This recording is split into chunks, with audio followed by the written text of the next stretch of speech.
my name's Rob Anderson and I'm the Product Planning Manager for AlphaTheta EMEA.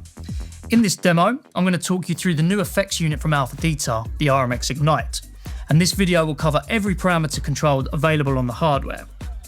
This unit is the successor to the hugely popular RMX-1000, which we introduced back in 2012. It stood the test of time and it's become a standard in DJ booths around the world, but it was time for us to innovate and introduce the next generation of effectors. During the development of the RMX-IGNITE, it was essential that we met the needs of the artist who have mastered its predecessor, while also pushing forward the boundaries of what's possible on a new unit. Our new effector combines dynamic sound shaping control with advanced, previously unheard effects to enable new levels of live performance, allowing artists to express themselves individually and creatively in completely new ways. Before we break the unit down into sections and walk through the workflow, let's look at the design and the ergonomics. The design language communicates precision and performance with a clear focus on live use in high-pressure environments.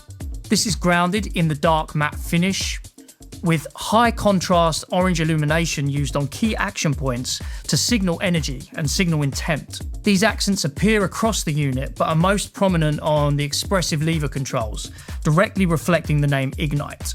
The footprint is larger, with controls ergonomically placed for ease of use and tactile controls clearly zoned into sections. This separation between functions allows easy operation in low-light club settings, and the sharp, purposeful form creates a strong and unique focal point in the center of any DJ booth.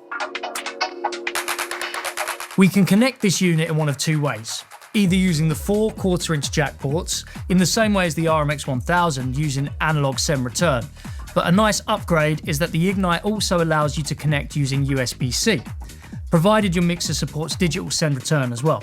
We have the LAN connection for Pro DJ Link and to sync the Ignite with our tracks, as well as a USB-A port as a secondary method of loading our sample banks if Pro DJ Link isn't connected. We have this connection switch, which will attenuate the RMX's output depending how you have this connected in the booth.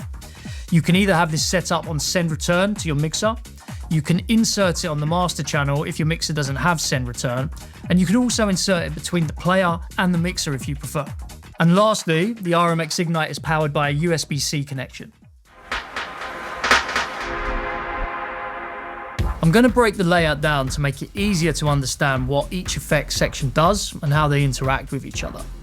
On the left of the unit, we have the sample trigger section. This allows you to use the 5 internal banks containing 20 samples provided by LoopCloud to generate drum patterns, fills, and build-ups while you're DJing. This section has evolved significantly from the RMX-1000. You can now also load your own banks of samples from a USB stick connected to our players over Pro DJ Link, and access banks you've created pre-gig in the RMX-IGNITE Sample Manager software. The 2.8-inch screen on the top left displays which samples are loaded, and all navigation of the sample banks is done here. We've also added a comprehensive effects section with 6 effects dedicated solely to the sample player, that works in the same way as the DJM sound color effects. On the lower right-hand side, we have the isolate effects.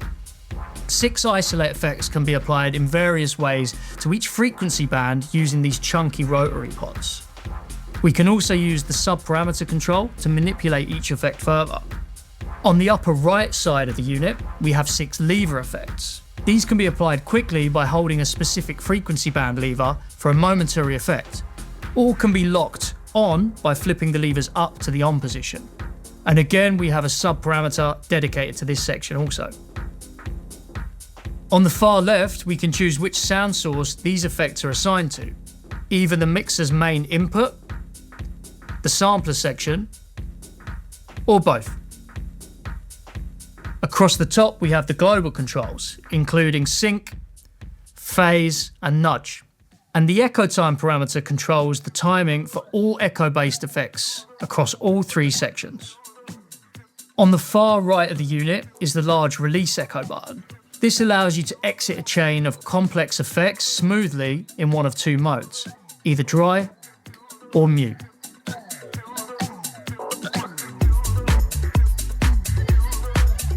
We developed the RMX-IGNITE to remove friction between creativity and outcome, and to let DJs feel an immediate connection with the hardware when they step in the booth. You can get dramatic results using the large tactile controls, and the effects sound musical instantly rather than needing fine-tuning. So let's make some noise, and I'll start with the sample trigger section, which was one of the most popular features on the RMX 1000. There are 4 performance pads that trigger samples from the loaded bank. By default, these will be the 909 drums.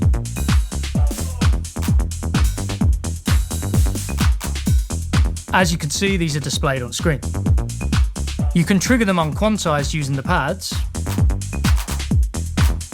press a value on the sample roll to quantize them, or assign hold and assign a value so the drum sounds trigger continuously. You can also jump between values. A great addition is the groove roll function.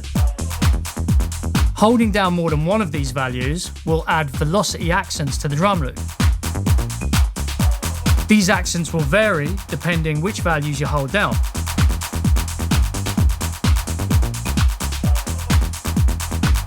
If we turn on overdub instead of hold, we can momentarily record patterns, creating space and variation in the 4-beat loop so it can play for longer without becoming repetitive.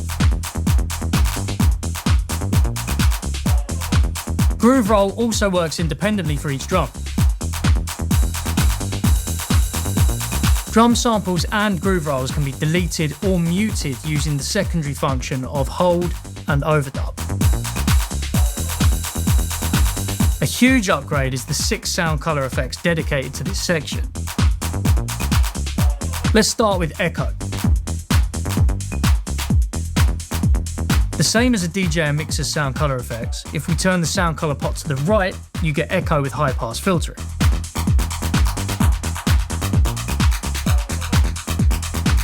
If we turn the sound color pot to the left, we get echo tails with low pass filtering. This works the same for space and for filter.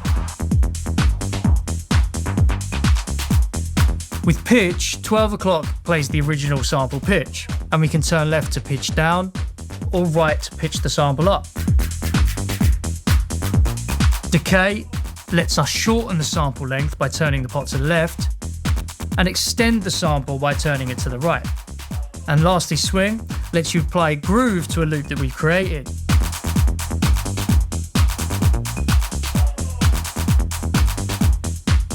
Moving on to the isolate effect section, remember you can assign these either to the tracks that you're playing or to the drums, rhythms and samples from the sample trigger section.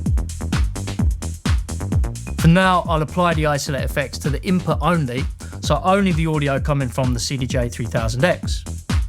Let's start with tape echo with all of the parameters in a neutral position at 12 o'clock. We can apply this effect to the low, mid or high frequencies independently by turning the frequency we want to affect to the right. This effectively becomes the volume for the echo of the frequency band we're applying it to. The first 3 isolate effects also act as a true isolator. If you turn the frequency pot to the left, you can attenuate the lows, while also applying effects to the mids and the highs.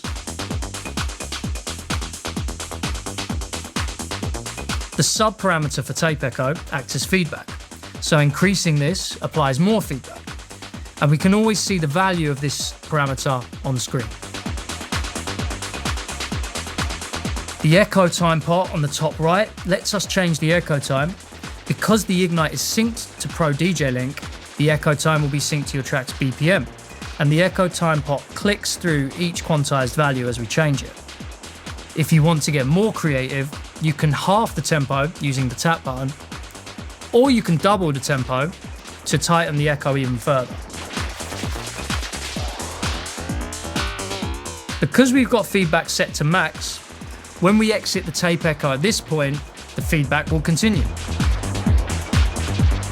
Even switching back to the track's BPM using the sync button can create interesting sounds.